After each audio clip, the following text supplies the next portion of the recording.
In recent years, our people have also faced some of our toughest challenges. And I've been inspired by the courage and resilience of Californians, health workers, teachers, parents, and kids.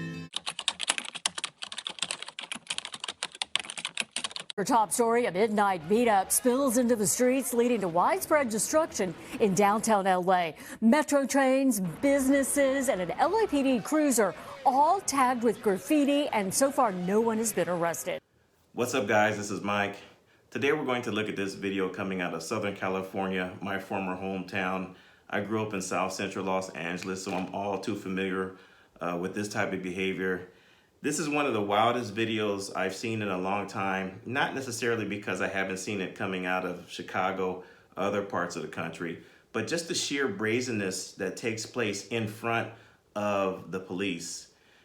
Generally, when I was a young boy, my grandparents told me how to respect authority.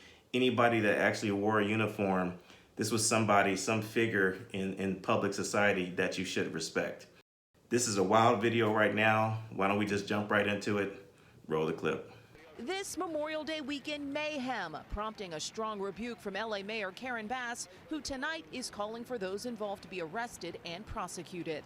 It is unacceptable under any and all circumstances. And those people that perpetrated this have to be held accountable to the full extent of the law. The mayor's comments coming after the destructive scene broke out over the long holiday weekend just south of downtown Los Angeles. The chaos left a trail of destruction. Fox 11's Christina Gonzalez live in downtown LA with what happened. Christina? Yeah, you can see some of the destruction behind us, some of the windows as they tried to break in. You'll notice that people who work in this area did not want their faces on camera when we talked to them. They say this crowd was pretty scary. Take a look. Crowds of people leaving the rooftop of an empty warehouse on Trinity Street in downtown LA.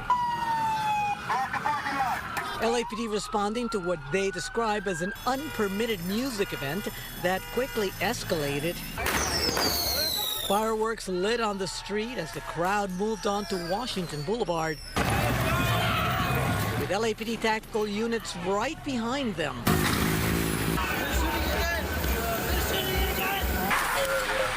Video here of metro trains covered in graffiti. Police saying the line was temporarily stopped in Washington, where partiers marked up the trains as they banged on windows at stuck passengers. The crowd leaving their graffiti marked not only on the trains, but the businesses all along Washington at Trinity. These people have to shop at these stores. Most of these people have to walk into these institutions. Can you imagine the mindset of individuals that don't mind walking into businesses that are chock full of graffiti? Like, they're basically shitting where they eat. Like, they're making their surroundings a third world country instead of beautifying it, because there's not many businesses left in downtown LA, especially in this district, which is off of Washington and Maple. It's all industrial because there's all the businesses that left there. There's really not much there to begin with.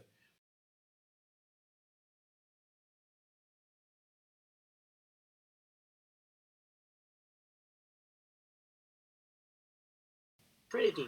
It definitely is a lot. Dumbfounded customers reacting at the few businesses that opened today at a mini mall off Washington, where almost every inch of walls and windows covered with graffiti. Hundreds and hundreds of people. Y todo este graffiti, all this stuff. It could have been worse, he says, pointing to the only broken windows, those of the Wava Grill that remain closed. They went overboard, says the man at a mobile key business. His concern echoes others I spoke with off camera who say they've seen illegal party crews come out of the surrounding warehouses, scribble some graffiti, but nothing quite like this. Kids will be kids, but yeah, it's definitely a bit much. A little too much sugar or something.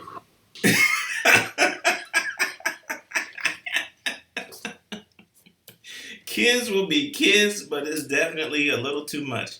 That's the apathy. This is what living in Los Angeles will do to you. You will start to become apathetic, and you will normalize abnormal situations because the leadership is complete shit. I've lived through it. I had a homeless encampment in my backyard. I had to lie, basically, and say they were cooking barbecue to even get any response whatsoever from LAPD, and this is in 2018. You can see a mob taking over this intersection. A metro train vandalized, some businesses also tagged. Video also showing an LAPD unit covered in spray paint. Come on, man. I mean, we are attacking a police officer right in her face. They've written on her car, her patrol car, her squad car. Look at her face. Look at the disappointment. She's been basically neutered. She's been castrated. That's a look of defeat. And you know, we have to start talking about some of these officers. There's been an increase in suicide. We don't know why, but if you're a police officer and you've been sworn to protect and serve, as it says right here, and people just riding on your patrol car, she looks totally dejected. And I feel so sorry for our law enforcement because they've gotten such a bad rap.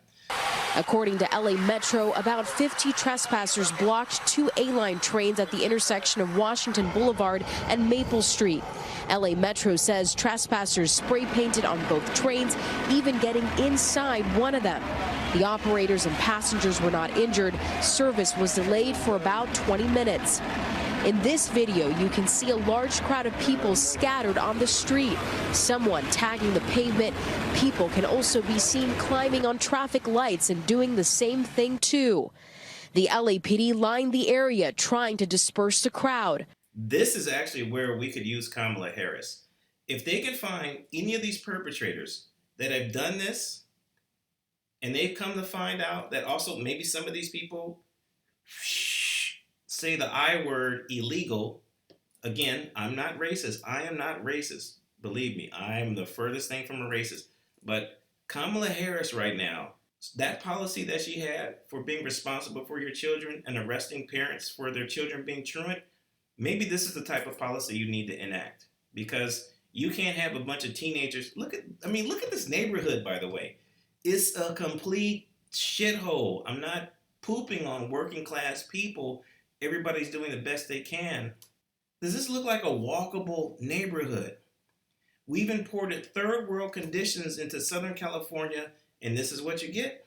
Third world behavior, third world conditions, and then now we have a defunding of police. And they have a third world response where they're just sitting around with their hands in their pockets, like wondering if they could do anything. You got people tagging up your police vehicle, and you're not doing anything whatsoever about it. This is crazy. NBC4 spoke with 2 women who live near Washington Boulevard. They didn't want to share their names. Necesitamos más protección porque no nos sentimos seguros. One of them told us they need more protections and that they don't feel safe. She also told us her friend's car and her cousin's car was also targeted by the Vandals over the weekend. The second woman also telling NBC4 she is hoping for things to change and that she now has to fight to repair her car. By the way, this is the 4th person that they've interviewed and they don't speak English. What's going on? What's going on? And that statement from Mayor Bass's office tonight reads, "This kind of behavior is totally unacceptable and has no place in our city. We are in contact with the LAPD about this, and our office is reaching out to the businesses who were impacted to offer our support. Those involved must be held fully accountable." The LAPD tells me a vandalism report was taken for the incident on Washington and Maple. Again, so far, no arrests have been made. Anyone with more information on this.